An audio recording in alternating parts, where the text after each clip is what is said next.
আসসালামু আলাইকুম বন্ধুরা, সবাই কেমন আছো? আজকে আমি বানিয়েছি ভেজিটেবল চাউমিন। ঝটপট বানিয়ে নিন বাড়িতে থাকা জিনিস নিয়ে। চলো শুরু করা যাক রেসিপিটা।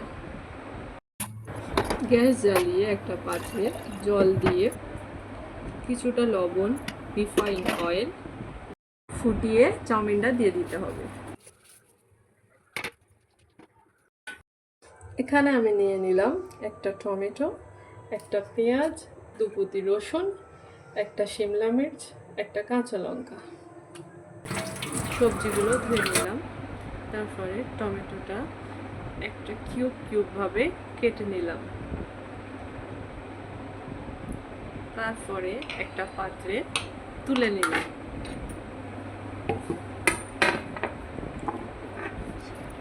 শিমলা মির্চটাও ওইভাবেই ওই প্রসেসেই কাটতে হবে, কিউব কিউব ভাবে।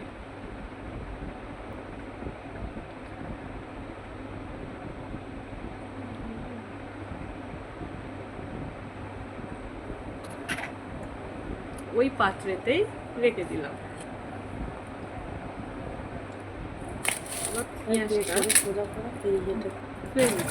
পেঁয়াজটাও ধুয়ে নিলাম। সেম প্রসেসেই কাটতে হবে, কিউব ভাবে।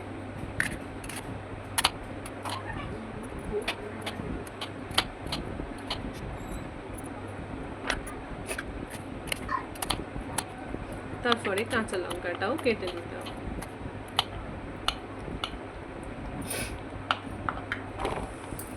একটা ওই পাত্রেতে তুলে নিলাম। ধুয়ে নিলাম। এটা পাতলা পাতলা করে ছোট ছোট ভাবে কাটতে হবে।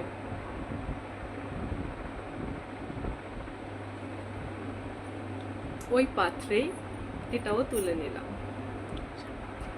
আমার বাড়িতে এগুলোই ছিল, আপনারা চাইলেন আরো কিছু অ্যাড করতে পারবেন। চাউমিনটা হয়ে গেছে, এবারে আমি নামিয়ে নেব। একটা ছেঁকনি নিয়ে এটাকে ছেঁকে নিতে হবে। ঠান্ডা পানি দিয়ে ভালো করে ধুয়ে নিতে হবে, না হলে একটার সঙ্গে একটা চেপটে যাবে। এটাকে ভালোভাবে পানিটা ঝরিয়ে নেবেন। একটা প্যান বসিয়ে রিফাইন অয়েল দিয়ে হালকাভাবে গরম করে দিতে হবে। তারপরে রসুন কুচি দিয়ে দিলাম। এটা হালকাভাবে একটু সতে হয়ে যাবে। এরপরে আমি কাঁচা লঙ্কাটা দিয়ে দেবো। হালকাভাবে নেড়ে চেড়ে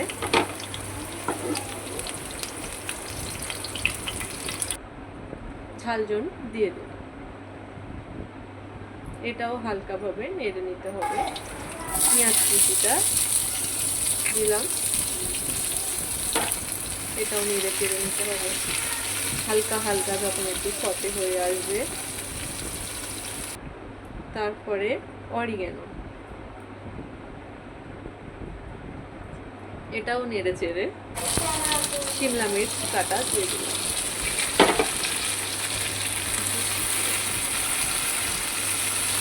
এটাও নেড়ে চেড়ে হালকা হালকা সতে হয়ে আসবে। টমেটো কুচিটাও দিয়ে দিলাম।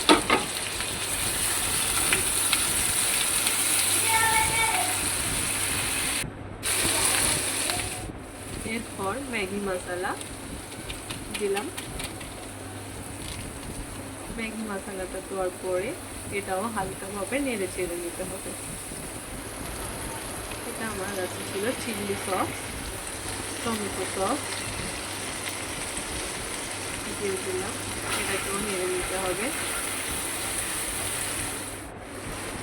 স্বাদ অনুযায়ী লবণ দিলাম। এরপরে ঠান্ডা করে রাখা চাউমিনটা দিয়ে দিলাম। এটাকে ভালোভাবে নেড়ে চেড়ে নিয়ে টেস্টি টেস্টি ভেজিটেবল চাউমিন আমাদের রেডি। আপনারা ট্রাই করবেন, খুবই সুস্বাদু। ঝটপট বানিয়ে নেবেন বাড়িতে থাকা সামগ্রী দিয়ে। আমাদের চ্যানেলটা family kitchen, please subscribe, share and comment করবেন। আসসালামু আলাইকুম গাইস।